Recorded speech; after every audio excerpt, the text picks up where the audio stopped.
대망의 세리아 2019-20 시즌 1라운드 경기 결과를 정리해보는 시간을 갖겠습니다. 이번 시즌도 막강한 우승 후보로 꼽히는 유벤투스는 파르마를 상대로 1대0의 승리를 거뒀는데요. 생각보다는 쉽지 않은 승리였습니다. 이 경기 유벤투스의 선발 라인업은 다음과 같았습니다.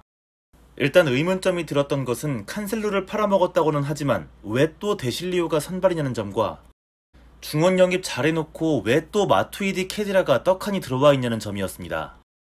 일단 이 경기는 전반 21분 만에 터진 키엘리니의 골로 유벤투스가 기분 좋게 시작을 하는데요.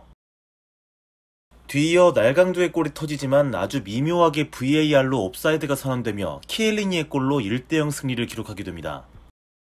이 경기를 보면서 유벤투스에게 아주 긍정적인 요소가 많다는 생각이 개인적으로 들었습니다. 특히 사리볼의 이식이 제대로 느껴지는 장면이 참 많았습니다.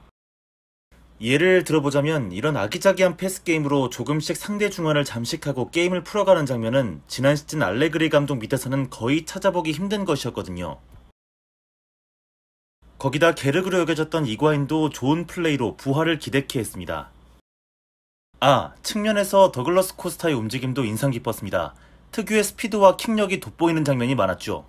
하지만 유벤투스의 문제점을 정리해보자면 나이 많은 선수들이 많아서인지 후반 들어 팀의 에너지 레벨이 급격하게 떨어진다는 점, 데실리오가 수비에 비해 공격력이 너무 부실해서 칸셀루가 자꾸 생각난다는 점, 그리고 베르나르데스키가 이번 시즌에도 애매해질 우려가 보였다는 점 정도로 정리할 수 있겠습니다. 다음, 피오렌티나와 나폴리의 경기는 이번 라운드 최고 경기로 꼽아도 될 것 같습니다. 7골을 주고받으며 4대3으로 나폴리가 겨우 승리를 가져갔는데요. 골들을 복귀하자면 에릭 풀가르가 PK로 선취 득점 성공. 그러자 나폴리의 메르텐스가 멋진 중거리 슛으로 동점을 만들었습니다. 이후 인시네가 PK를 집어넣으며 2대1 나폴리 역전. 그러자 센터백 밀렌코비치가 헤딩골을 넣으며 다시 동점을 만들었습니다. 하지만 나폴리의 공격력이 너무 강합니다. 이번엔 카이온의 감각적인 골. 그러자 또다시 멋진 골이 나왔습니다. 이번엔 새로 영입된 보아탱의 동점골입니다. 결국 메르텐스, 카이온, 인시니로 이어지는 패스들로 나폴리가 결승골을 집어넣게 됩니다. 나폴리가 이겼지만 피오렌티나의 저력을 느꼈던 한판이었는데요. 특히 피오렌티나의 리카르도 소틸 선수가 굉장히 인상 깊었습니다. 1999년생의 선수로 등번호 11번을 벌써 받았는데 프리시즌부터 참 눈에 띄던 선수였습니다. 올 시즌 활약이 참 기대가 됩니다. 그리고 이 경기에서는 리베리가 세리아 디비전을 가졌습니다. 이후 이 경기 가장 석연찮은 장면이 나오는데 개인적으로 이건 PK가 아닐까 싶습니다. 페널티 박스 안에서 너무 대놓고 리베리 팔을 잡아당겼는데 VAR도 보지 않은 건 문제가 많이 있어 보입니다. 다음 경기, 이번 시즌 감독도 바꾸고 심기일전을 다짐 중인 밀란은 충격적으로 우디네스에게 1대0으로 패배했습니다. 근데 이건 밀란이 아쉽게 졌다고는 도저히 말 못하겠습니다. 선발 라인업 볼 때부터 이미 망할 줄 알았거든요.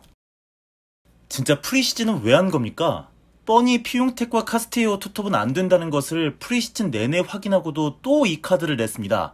약팀한테도 제대로 골 못 넣는 조합을 말입니다. 거기다 우디네스가 그렇게 만만합니까? 도대체 차라놀로 레지스타의 보리니 메짤라 아이디어는 어떻게 생각하면 나올 수 있는 거죠? 아무리 생각해도 감독의 생각을 전혀 이해하지 못하겠습니다. 난 네 뇌구조를 이해를 못하겠다, 이해를. 그래요. 새로 영입된 선수들이 아직 손발이 안 맞는다고 칩시다. 근데 기존 멤버들끼리 이딴 실수를 하는 건 어떻습니까? 그리고 오히려 베나세르가 투입되고 나서야 밀란 중원에서 전방으로 볼이 연결되기 시작했습니다. 의미하는 바가 굉장히 크다고 할 수 있겠습니다. 그리고 피용텍과 카스티에오 투톱은 정말 아니라는 것을 또 한 번 제대로 느꼈는데요. 오히려 피용텍만 죽이는 결과를 낳는다고 봅니다. 피용텍은 모든 사이트에서 평점 최저를 기록했습니다. 앞으로 우려되는 것이 두 가지가 있습니다. 첫째, 지안파울로 감독은 4-3-3으로 전술을 바꿀 수도 있다는 언급을 했는데요. 이건 말도 안 된다 봅니다. 그럴 거면 없는 살림에 꾸역꾸역 미드필더를 이만큼 모은 의미가 없어지는 셈이고, 뭐하러 쿠트로네를 팔았습니까? 남겨서 피용텍 백업으로 쓰고 차라리 레앙 영입을 안 하면 되지. 그리고 더 끔찍한 건 윙어 차라놀로를 다시 보게 될 수도 있습니다. 상상해버렸어. 우려되는 점 두 번째는 이번 경기를 보고 밀란 수뇌부가 앙헬 코레아를 패닉바이 해버릴 수도 있을 것 같다는 겁니다. 사고의 흐름이 이러하겠죠. 공격이 안 되네? 역시 피용텍 파트너로 카스티에오는 아니야. 코레아를 사오자 이거나 감독의 433으로 간다고? 수소 트랙활은 진짜 아닌데 역시 코레아를 사와서 트랙칼로 쓰자 이겠죠 뭐.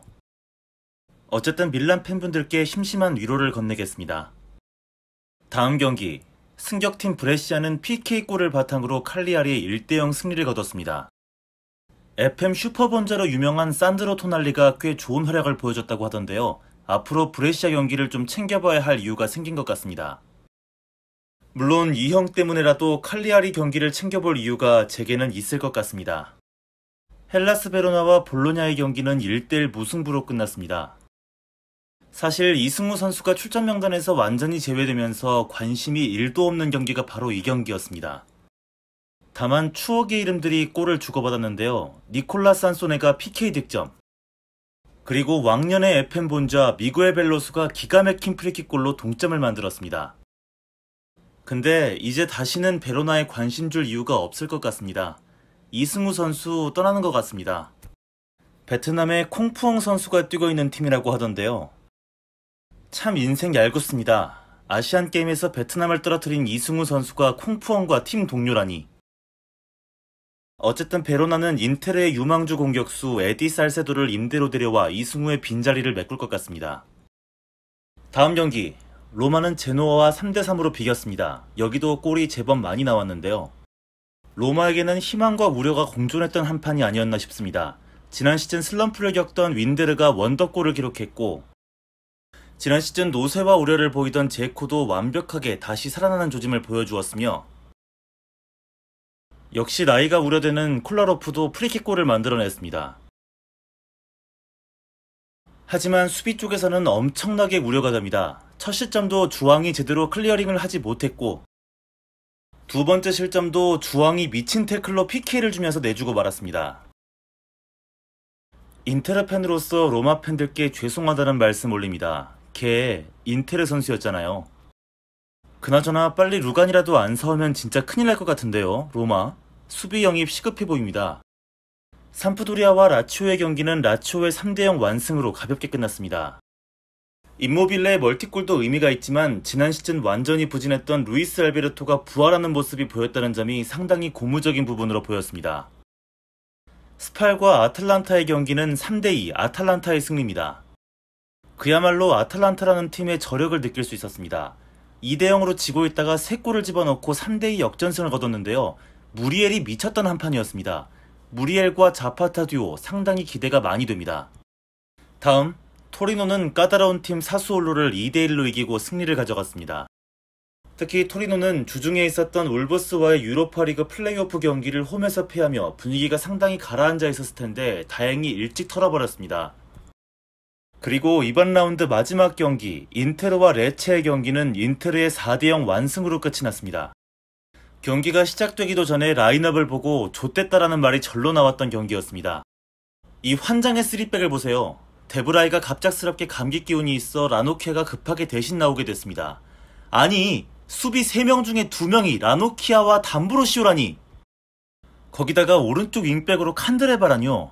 아이고 콘테 양반, 이탈리아 국대에서 쓰던 그 선수가 아닙니다. 그리고 미드필더도 이해가 잘 안 됐습니다. 기껏 바렐라 비싸게 사와놓고 벤치라뇨. 피지컬 약한 센시가 주전이라뇨. 예, 저는 추갈모 등신입니다. 센시가 요렇게 멋진 골로 인테르 데뷔골을 넣고, 욕만 하던 칸드레바는 요렇게 무회전 킥으로 원더골을 넣었습니다. 칸테식이! 오태식이 돌아왔구나. 반갑다. 거기다 인테르에서는 흔히 볼 수 없었던 원투 패스로 루카쿠가 데뷔골도 넣었습니다. 여러모로 의미가 있는 득점들입니다. 어쨌든 이렇게 행복 넘치는 인테르의 이번 시즌 내심 기대해봐도 될 것 같기도 합니다. 그럼 2019-20 시즌 1라운드 정리는 여기까지 하도록 하겠습니다. 다음 주에 2라운드 정리를 들고 돌아오겠습니다.